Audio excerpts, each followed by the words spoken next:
लेकिन उनका जो इस्तकबाल हुआ है, उनको जो वेलकम किया गया है, वो कुछ अच्छे तरीके से नहीं किया गया। यानी हमने तो अपनी सी पूरी कोशिश की कि उनको बहुत अच्छे तरीके से वेलकम किया जाए, लेकिन एक बहुत बड़ा धमाका हुआ है। यानी जो दहशतगर्द हैं, उन्होंने ये वेलकम किया इस तरीके से। उधर हम दुनिया से इन्वेस्टमेंट्स की बात कर रहे हैं, घर में धमाके हो रहे हैं। इस्लामाबाद 3 दिन के लिए बंद कर दिया गया चाइनीज़ वाइस प्रीमियर के लिए, तार साहब। लेकिन मैं देख रहा था कि इंडिया के अंदर तो 20 मुल्कों के लीडर्स ने आना है, वहाँ तो शी जिनपिंग ने भी आना है, वहाँ तो प्रेसिडेंट बाइडन ने भी आना है, वहाँ तो मोहम्मद बिन सलमान ने भी आना है, वहाँ तो बड़ी बड़ी दुनिया के लीडर्स, वहाँ तो फ्रेंच प्रेसिडेंट भी आ रहे हैं, इटालियन भी आ रहे हैं, कनेडियन भी आ रहे हैं, सारी दुनिया वहाँ पे आ रही है। क्या दिल्ली भी 3 दिन के लिए बंद रहेगा? भारत में पिछले कुछ सालों से एक आवाज उठ रही है कि हम बहुत जल्द पाकिस्तानी ऑक्यूपाइड कश्मीर को वापस लेने वाले हैं। वो भूल गए कि यूपीए की सरकार नहीं है, भाजपा वालों की सरकार है, और मौनी बाबा मनमोहन सिंह नहीं, नरेंद्र मोदी प्रधानमंत्री है, नरेंद्र मोदी। वो इसमें कामयाब रहे, क्योंकि हर तरफ अब चाइनीज डेप्यूटी प्राइम मिनिस्टर की आमद की, अराइवल की खबरें या उनके विजिट की खबरें पीछे रह गई।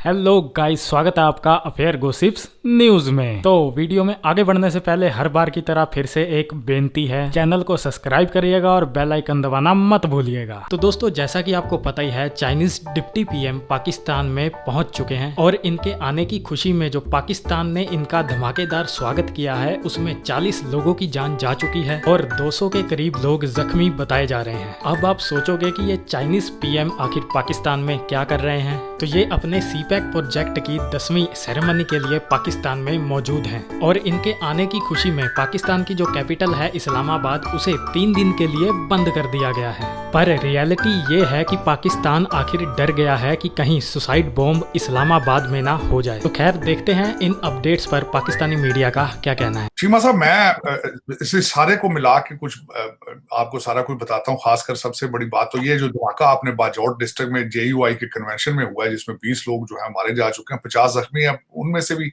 अल्लाह ताला उन पे बेहतरी फरमाए, ज्यादती हुई है। लेकिन चीमा साहब, एक वेव आ चुकी है सूबा सरा KP में, एक वेव है।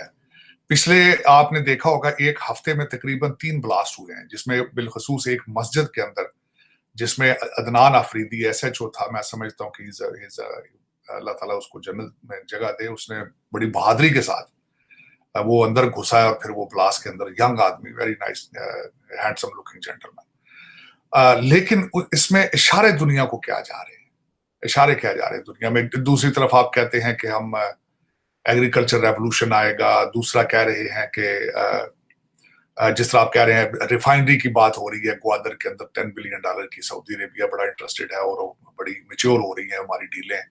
एयरपोर्ट्स जो है वो ले रहा है, UAE एयरपोर्ट्स लेगा।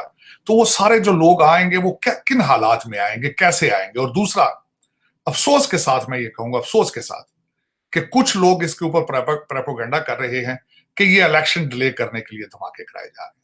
कुछ ये भी इसको इस्तेमाल कर रहे हैं अपने सियासी मकासद के लिए। लेकिन इसमें चीमा साहब, सबसे अगर देखा जाए तो इन सारे सर्कमस्टांसेस में नुकसान किसका है? पाकिस्तान का है। किसी सियासी पार्टी का नुकसान नहीं है, पाकिस्तान का नुकसान। और उसमें मैं समझता हूं कि इसको सीरियस क्यों नहीं लिया जा रहा। अब इससे आगे हम कहां जाना चाहते हैं? जब हम रोकना चाहते हैं, हम रोक लेते हैं, सलाहियत है इनके पास रोकने की। जरबुल फसाद कर ली जाए, कभी कुछ कर लिया जाए, जो सलाहियत है, लेकिन क्यों नहीं, विल क्यों नहीं है इन चीजों को रोकने की। पाकिस्तान इज स्टिल ब्लीडिंग, और कब तक ये ब्लीड करता रहेगा? लोग कब तक मरते रहेंगे? और मैं यहाँ पे खासकर एक और चीज बताना चाहता हूँ चीमा साहब, इस हफ्ते एक बड़ा सख्त, इससे अलावा हट के चीजें हुई हैं। हम as a not a country we are going bankrupt, matter of fact हम एज ए सोसाइटी बैंकरप्ट हो रहे हैं। उसकी बैंकरप्ट किस तरह हो रहे हैं?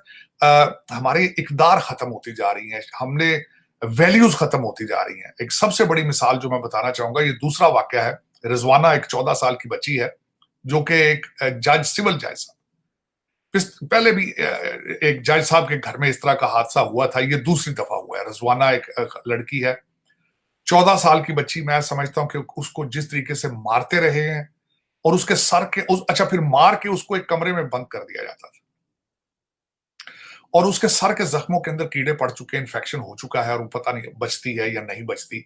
लेकिन उसके ऊपर एक और ज्यादती हुई। उन जज साहब की बीवी जो कि मुलजमा है, उनको बेल बिफोर अरेस्ट दे दी गई हाई कोर्ट की तरफ से।